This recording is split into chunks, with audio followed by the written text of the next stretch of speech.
আল্লাহর ওলি ডাক দেয়া কয় মা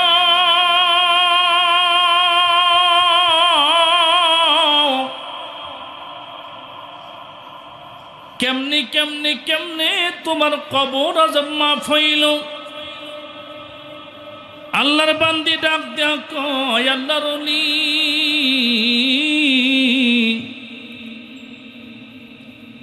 আমাকে ফেরেশতারা যখন বলল যে তোমার কবরে আযাবকে আল্লাহ মাফ করে দিয়েছেন, কবরকে রাউজাতুম মির রিয়াজিল জান্নাহ বানাইছেন, আমি সাথে সাথে প্রশ্ন করলাম ফেরেশতা আমি তো তেমন কোনো নেক আমল করি নাই, কোনো পরহেজগারিতা আমার মধ্যে ছিল না, কোন কারণে কিভাবে কি জন্য আল্লাহ তাআলা আমার কবরকে মাফ করেন, কবরকে জান্নাতের বাগান বানায় দিয়েছেন। ফেরেশতারা তখন ডাক দেয়া কয় আল্লাহর বান্দি তুমি যে দুনিয়ার বুকে তোমার ছোট্ট সন্তান রাখছিল, তোমার সন্তান কয়েকদিন পূর্বে তোমার সন্তানকে তোমার রেখে আসা আমানতকে তোমার শ্বশুর, তোমার আব্বা, তোমার স্বামী, আত্মীয় স্বজন গুলো মাদ্রাসার মধ্যে নিয়ে যাওয়ার পর উস্তাদের সামনে বসাইছেন। তোমার সন্তান আলেম হাফেজ তো হয় নাই, শুধুমাত্র কেবলমাত্র উস্তাদের সামনে আউযু বিল্লাহ বিসমিল্লাহির রহমানির রহিম পড়ে আলিফ বা তা তা জিম হা খা এইভাবে হরফগুলো যখন পড়া শুরু করছেন, আল্লাহ তখন ডাক দেয়া কয় ফেরেশতারা তলবে ইলম যে হয়েছে তার মায়ের কবরে কখনো আযাব অব্যাহত থাকতে পারে না। জোরে কর সুবহানাল্লাহ। আল্লাহর ওলি ডাক দেয়া কয় মা তাইলে তোমার সন্তান মাদ্রাসায় যাওয়ার কারণে এই বরকতটা হাসিল করেছেন। আল্লাহর বান্দি ডাক দেয়া কয় হুজুর গো শুধু এই কারণে নয়, আমার সন্তান প্রতিদিন মাদ্রাসার ক্লাস শেষ হওয়ার পরে হাঁটি হাঁটি পা পা করিয়া আমার কবরের পাশে আসিয়া দাঁড়ায় থেকে যতটুকু নেক আমল করা সম্ভব আমলগুলো করে আমার সন্তান দুহাত তুলে রবের তরে দোয়া করতো আল্লাহ আমার মাকে তুমি মাফ করে দাও। ওগো আল্লাহর ওলি এই জন্য সবাই সওয়াব নেওয়ার জন্য কাতারের মধ্যে দাঁড়াইছেন। আমি এই জন্য দাঁড়াই নাই যে আমার তো সওয়াবের ফ্যাক্টরি আছে, যেখান থেকে প্রতিনিয়ত সবসময় সওয়াবগুলো আমার আমলনামার মধ্যে আসতে থাকে, আমার কোনো সওয়াবের অভাব নাই। আল্লাহ তো আমার কবরকে জান্নাতের বাগান বানায় দিয়েছে। এমন কথা শোনার সঙ্গে সঙ্গে আল্লাহর ওলি ডাক দেয়া কয় আল্লাহর বান্দি তাহলে তোমার লাইনের মধ্যে এই জন্যই দাঁড়ানোর দরকার নাই। আল্লাহর ওলি পরের দিন কবরস্থানের পাশে দিয়ে যায়। পূর্বের রাতের যেহেতু বরকত দেখেছেন, উনি ওনার নেক আমলগুলো করতে থাকেন, সূরা ইয়াসিন পড়তে থাকেন, আর রহমান পড়তে থাকেন, ওয়াকিয়া পড়তে থাকেন। আমার ভাইরা যত নেক আমলের সূরাগুলো আছে আল্লাহর বান্দা তেলাওয়াত করতে থাকেন। এ আমসারা মুসলমান, এ দুনিয়ার মুসলমান, আল্লাহর ওলি পরের দিন ঘুমের মধ্যে আবার দেখতেছেন যে ফেরেশতারা সওয়াবের পোটলা করে সওয়াবগুলো নিয়ে সারিবদ্ধ দাঁড়িয়ে আছেন। আল্লাহর ওলি এই মুহূর্তে আবারও দেখলেন যে আল্লাহর বান্দি লাইনের মধ্যে দাঁড়াইছেন, গত রাতের মতো লাইন ব্যতীত বসে নেই। আল্লাহর ওলি প্রথমত জিজ্ঞাসা না করে সবার হালত হাকিকত দেখে আল্লাহর ওলি আস্তে আস্তে করে আল্লাহর বান্দিকে ডাক দেয়া কয় মা গত রাত্রিতে এক চিত্র দেখলাম, আজকে আরেক চিত্র দেখি, তুমি কেন লাইনে দাঁড়ানো? এই আমসার মুসলমান, আল্লাহর বান্দি কান্দে, ডাক দেয়া কয় ওগো আল্লাহর ওলি আমি এই জন্য লাইনের মধ্যে দাঁড়াইছি, কেননা আমার কলেজার টুকরা সন্তান গতকালকে অ্যাক্সিডেন্টে ইন্তেকাল করেছেন। আমার সন্তান দুনিয়াতে আর বেঁচে নাই। আমার সন্তান মরে যাওয়ার পরে আমার একাধারে যে ফ্যাক্সিলোডের মতো সওয়াব আসতেছিল, আমার আমল নামায় এটা আপনা আপনি বন্ধ হয়ে গেছে। ওগো আল্লাহর ওলি, এখন তো এইভাবে সওয়াব পৌঁছানোর মতো আমার আর কেউ থাকলো না। আল্লাহর ওলি তামাম পৃথিবীর মানুষদেরকে নসিহত করেন, পৃথিবীর মানুষেরা শোনো, কবর জগতে যাওয়ার পরে যদি লাগাতার একাধারে সওয়াবের মালিক হতে চাও, মৃত্যুর পরে ব্যক্তিগত আমলের সব দরজাতকে আল্লাহ বন্ধ করে দেন, কিন্তু সন্তানদেরকে আলেম বানানোর পরে তাদেরকে দুনিয়াতে রেখে গেলে, সাদাকাতুল জারিয়ার কাজ করে গেলে, খোদার কসম আপনি কবরে থাকবেন, কিন্তু একাধারে সওয়াবের হাদিয়া কবরে আল্লাহ পৌঁছায় দিবেন। জোরে কোন মারহাবা। আমার ভাইয়ের, আমার বন্ধুগণ, আলেম হওয়া এত সহজ ব্যাপার নয়। সুযোগ পাইলে আমসারা হাফিজিয়া মাদ্রাসাতে আসবেন, দেখবেন রাত্রে 2টা-3টার সময় আমরা যারা উস্তাদ আছি এটা আমরা দেখি, এটা আমরা জানি। রাতের বেলায় ঘুমের ঘরে খ্বাবের ভিতরে আপনার দুনিয়াদারি কান্নাওয়ালা সন্তানরা তো গান গায়ে, উল্টা পাল্টা স্বপ্ন দেখে, কিন্তু আমাদের সন্তানরা শুধু ঘুমায় না। অনেক ছাত্ররা ঘুমের ঘরে, ঘুমের ভিতরে কোরআন তেলাওয়াত করে। জোরে কোন সুবহানাল্লাহ। আমার ভাইয়েরা, আমার বন্ধুগণ, এই দুনিয়ার ভিতরে তার চাইতে কপালওয়ালা, তার চাইতে খুশনসিব বলার কি আছে? যেই ব্যক্তি দুনিয়াতে ইন্তেকাল করার পরে আপন সন্তান তার জানাজা দেয়, আপন সন্তান মৃত্যুর কাজ সমাধা করে, আপন সন্তান দুহাত তলে দোয়া করে, রব্বির হামহুমা কামা রব্বায়ানি সগীরা।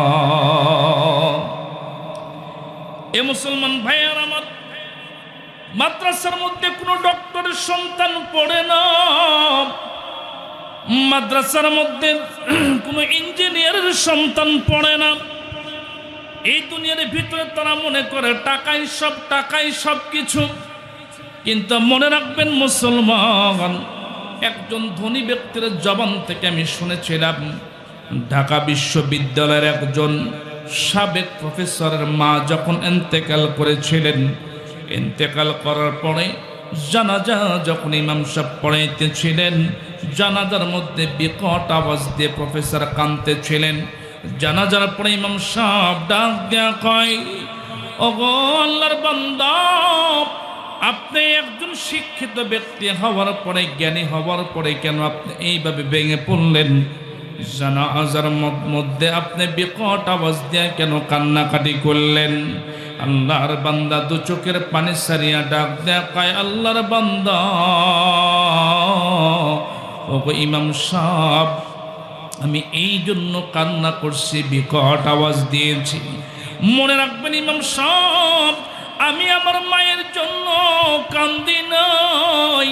আমি জানি যে এই দুনিয়া চিরস্থায়ী নয়, দুনিয়াতে সারা জীবন থাকা যায় না। কথা কোন ঠিক না বে ঠিক? এই দুনিয়া তো থাকা যায় না।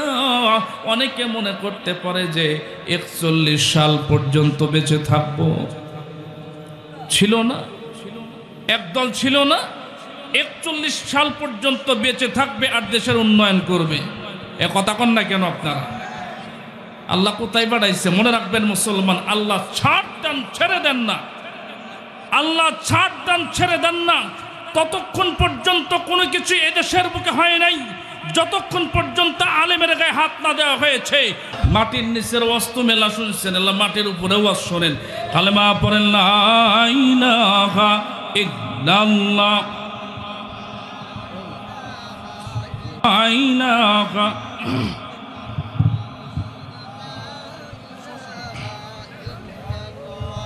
জোরে লা ইলাহা পানি হয় না পানি না শুধু ঠান্ডা পানি হলো জোরে লা ইলাহা ইল্লাল্লাহ লা ইলাহা পড়েন সবাই লা ইলাহা ইল্লাল্লাহ লা ইলাহা दुर्फशानी ने तेरी कतरों को दरिया कर दिया दुर्फशानी ने तेरी कतरों को दरिया कर दिया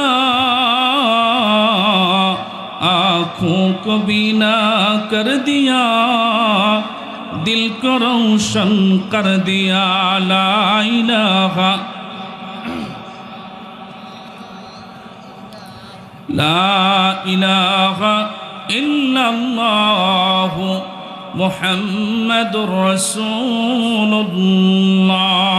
सल्लल्लाहु अलैहि वसल्लम বাজান রে হয়তো কয়েক মিনিটের মধ্যে আমার বয়ান শেষ হয়ে যাবে এই অংশের মুসলমান পায়ে হাত দিয়ে আমি বলে যাই এই দুনিয়া থাকার জায়গা না এই দুনিয়ার থেকে চিরতরের জন্য যাইতে হবে এ মুসলমান আমি বলতেছিলাম মাদ্রাসার মধ্যে এতিম সন্তানরা লেখাপড়া করে এতিম একটা নাম এতিম 3 অক্ষরে একটা নাম হতে পারে মা একটা শব্দ হতে পারে মনে রাখবেন মা একটা নাম হতে পারে কিন্তু যাদের মা নাই মা শুধু একটা নাম নয় মা যেন সন্তানের জন্য আলাদা দুনিয়া কথা কোন ঠিক না ঠিক আমার ভাইরা রে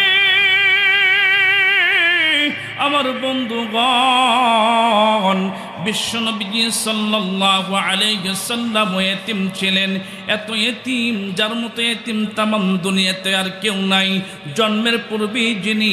জন্মের পূর্বেই যার বাবা হারিয়েছেন জন্মের পরে 6 বছর বয়সে মাকে হারাইছেন কাছের আপন দাদা আব্দুল মুত্তালিব ইন্তেকাল করেছেন যেই সমস্ত আপন মানুষ ছিল এই অংশের মুসলমান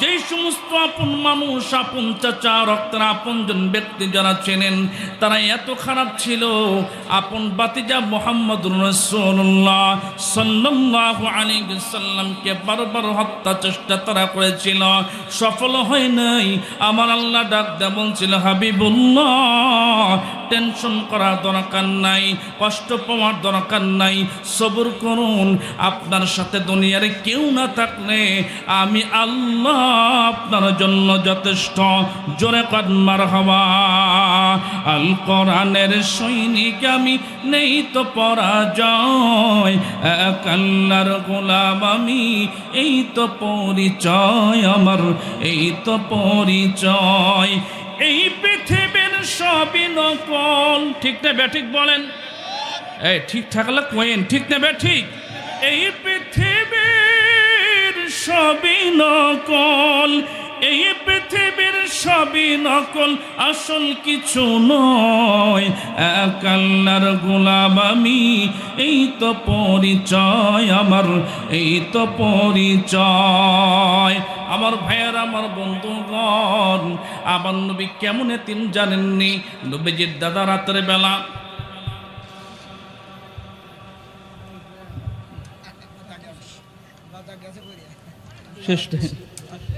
আল্লাহু আকবার শেষ করে দিই মোহতারাম হাজির টাইম অল্প তা মাইক সারতে বাকি আধা ঘন্টা গেছে হ্যাঁ তৃপ্তি পাইলেন না তৃপ্তি পাওয়ার জন্য সময় লাগে কিন্তু আমার তো বুঝলেন তো আমি আমার টাইমে চলে আসছি কিন্তু মাইকের জন্য হলো না যা হোক আমি অসম্পূর্ণ রাখলাম আপনারা অসম্পূর্ণ শুনলেন আল্লাহ কোনোদিন তৌফিক দান করলে আমি গোলাম মুস্তফা যদি আমসরা জমিনে আপনাদের সামনে আবারও আসি ইনশাআল্লাহ আমি আমার দিল থেকে যা বের হয় জবান থেকে যা বের হয় আপনাদেরকে শোনাবো ইনশাআল্লাহ আল্লাহ আমাকে আপনাদের সকলকে কবুল করেন যেরকম আমিন আপনাদের নেক দোয়া এখান থেকে আপনাদের শুধুমাত্র সালাম বিনিময় করার জন্য আসছিলাম মুহতামিম শাহ হুজুর হযরত মাওলানা আমজাদ সাহেব অত্যন্ত মহাব্বত করেন আমাকে। গত বছর আমি বয়ান করেছিলাম, আপনাদের দোয়ায় আমি এখনই ইনশাআল্লাহ নামাজ পড়ে চলে যাব।